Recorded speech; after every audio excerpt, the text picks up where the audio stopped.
Bonsoir. Aujourd'hui, c'est avec beaucoup de gravité que je m'adresse à vous, mes chers frères. Quand est-ce que vous allez m'écouter? Vous qui aimez ces chaînes où on insulte les gens, vous qui aimez, vous êtes accrochés au moindre commérage. Tel député a fait ça, telle chose a fait ça. Quand on vous montre la lune, vous regardez le doigt. Je vous préviens ici depuis une recolonisation du continent en train de se télécharger.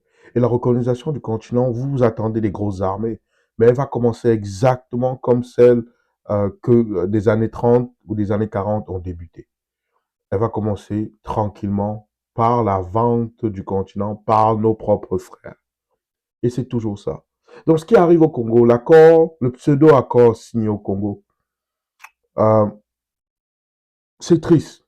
Euh, je peux vous assurer que la prochaine étape de cet accord-là, c'est que les Rwandais vont apprendre des Russes, surtout de la Crimée.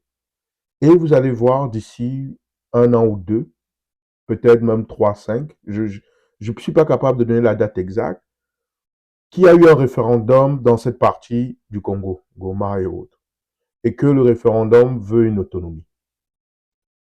Et cette autonomie va être appuyée par les Américains et évidemment les Rwandais.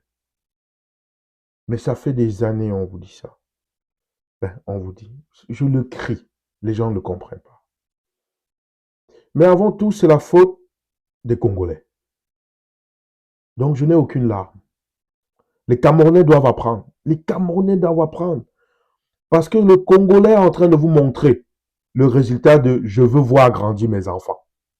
Ça, hein, les gens de Goma même, hein, de toute cette zone-là, c'est le résultat du je veux voir grandir mes enfants. Parce que si ce n'est pas le résultat du je veux voir grandir mes enfants, le Rwanda, c'est même pas 25 millions d'habitants.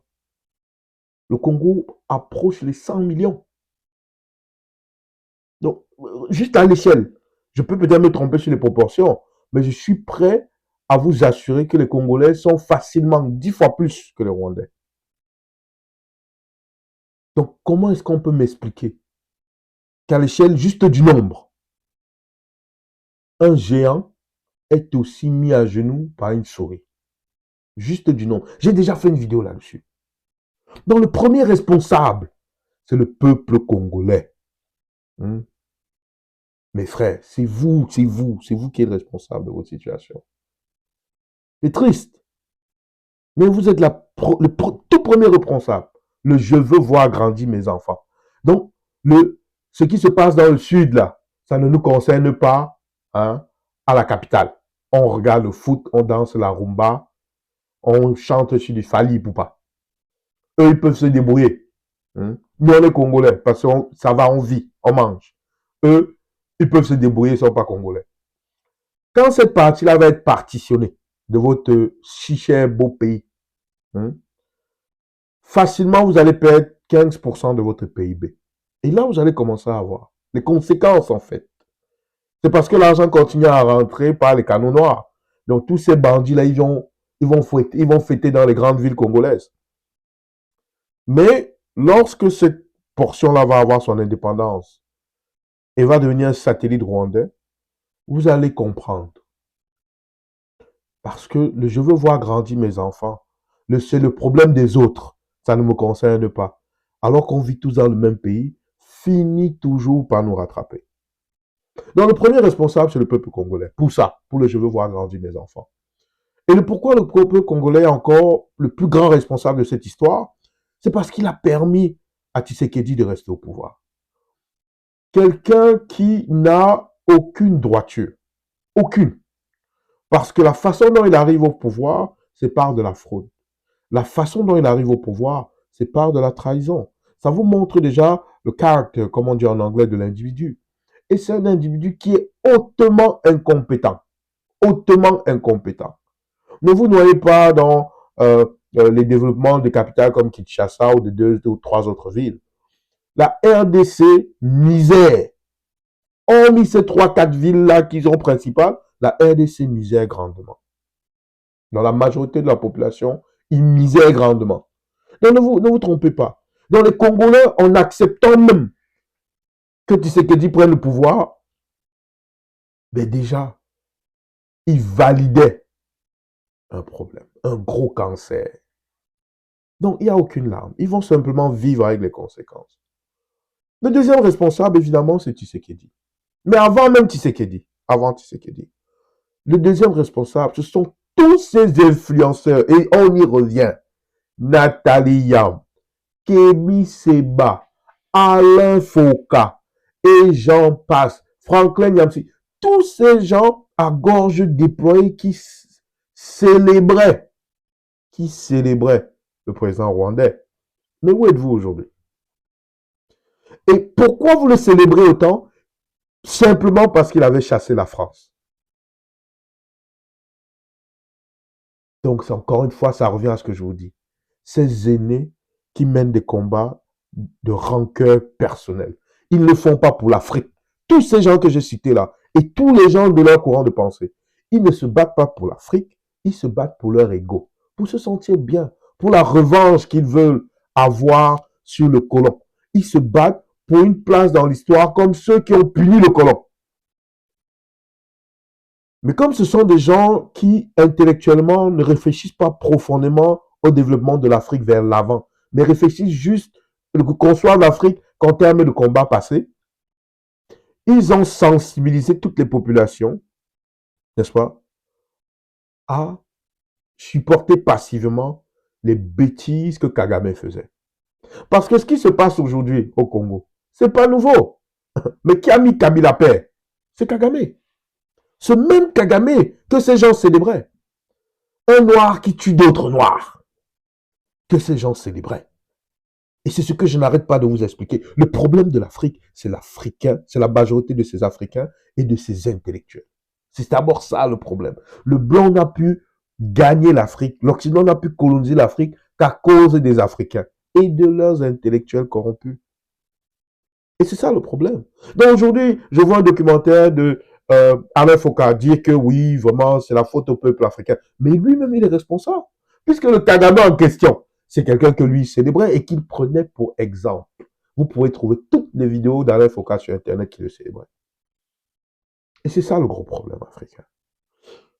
Le troisième responsable, évidemment, c'est Félix Tshisekedi. D'une incompétence criarde. Criarde, je vous le dis. C'est criminel. Parce qu'avant tout, il n'a jamais réellement pensé aux Congolais. Il n'a jamais réellement pensé à la liberté du Congo. Parce que s'il avait pensé à la liberté du Congo, je vais vous prendre un exemple bête. Tout l'argent qui se mettait dans les poches là, ça fait longtemps qu'il aurait engagé des mercenaires africains pour combattre les mercenaires rwandais. Je vous l'ai déjà dit dans ma vidéo. Si le Congo avait un leader sérieux, aujourd'hui là, à Kigali là, on parlerait Lingala. Je vous le dis. S'il avait un leader sérieux, à Kigali aujourd'hui, on parlerait Lingala. Tout cet argent, tout ce pétrole, tout ce dollar qui circule dans cette ville, en passant, le Congo a sa propre monnaie. Hein. Ceux qui sont là, franc CFA, franc CFA, franc CFA, le Congo a sa propre monnaie. Mais jusqu'aujourd'hui, l'argent qu'on utilise le plus à Kinshasa en ce moment, c'est le dollar US. Donc vos économistes bêtes là, nuisibles, je suis vraiment en colère contre ces aînés, contre la génération qui nous a précédés, qui a passé le temps à brûler nos cerveaux, nos fusibles avec des mensonges juste pour pouvoir assouvir leur vengeance personnelle. Donc si Tshisekedi était sérieux, si j'avais été à sa place, il n'y a pas de problème, on négocie, non? Mais tous les ans, 1% de mon PIB, je dis bien 1% de mon PIB est alloué au recrutement dans toutes les armées, tous les pays africains de mercenaires, dont le rôle principal, c'est de faire la guerre au M23. Arrêtez les unions européennes, tout ça. Je vous le dis, ce continent, cette section-là, étant le Rwanda, je les envahis.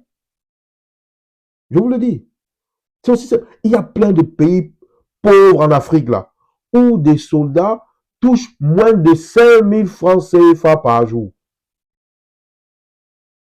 Ces gens-là seront prêts à venir. Parce que si vous avez des soldats qui vont mourir en Ukraine, pour l'argent, On leur propose d'être en Afrique. Hein. Il n'y a pas l'hiver. Pour le même montant. Mais ça fait longtemps que cette crise dans le Sud est terminée. Parce que quand tu as compris que l'Occident n'a pas intérêt à ce que ça s'arrête, quand tu as compris que l'Occident, en réalité, surtout les Américains, leur souhait, c'est que cette région-là soit rattachée directement au Rwanda, mais ils n'ont pas d'autre choix. Parce qu'ils ne peuvent pas simplement voler un territoire, n'est-ce pas? Donc, il va falloir progressivement amener ce territoire vers l'autonomie. Et là, une fois qu'il est autonome, on pourra mettre les gens qu'on veut à la tête de ce territoire. Pour finir, vous allez entendre que ce territoire demande à se rattacher au Rwanda. Et voilà comment on se retrouve dans les étapes Crimien, Russeo, et etc. Donc les Camerounais doivent apprendre de ce qui se passe. Parce que si vous continuez avec le jeu, vous voir grandir mes enfants. Non, c'est le problème des autres. Nous, on mange un peu. Vous en ligne, là, vous bavardez trop. Les gens de la diaspora, les champions sur Internet, pour décrier. Venez ici, nous on mange. Vous voulez qu'on gâte le mangement. Chacun apprendra à son rythme. Je n'ai malheureusement aucune larme pour le peuple congolais. Je peux juste leur souhaiter bonne chance. Comme je n'aurai aucune larme pour le peuple camerounais si vous foutez le Cameroun en l'air. Parce qu'à la fin de la journée, on vous aura prévenu. Et si vous avez fait votre choix de foutre ce pays en l'air, qui suis-je pour vous en empêcher? Je peux juste vous souhaiter bonne chance.